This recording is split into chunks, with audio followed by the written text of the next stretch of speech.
திமுக அரசு சமூக நீதியை ஆழமான பள்ளத்தில் புதைத்து விட்டது எனவும் இதற்காக முதலமைச்சர் மு.க.ஸ்டாலினை தமிழ்நாட்டு மக்கள் மன்னிக்க மாட்டார்கள் எனவும் கூறியுள்ள பாமக தலைவர் அன்புமணி, பிரதமர் நரேந்திர மோடி கடந்த 6 ஆண்டுகளாக சமூக நீதியில் 3 மிகப்பெரிய சாதனைகளை செய்துள்ளார் எனவும் புகழாரம் சூட்டியுள்ளார்.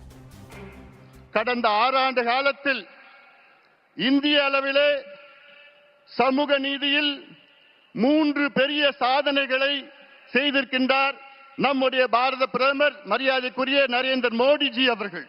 இதுவரை சுதந்திர இந்தியாவிலே முதல் முறையாக இந்திய அளவில் சாதிவாரி கணக்கெடுப்பு நடத்துவோம் என்று அறிவிப்பை வெளியிட்டு இந்த ஆண்டிலிருந்து இந்தியா முழுவதும் சாதிவாரி கணக்கெடுப்பு நடைபெற இருக்கிறது.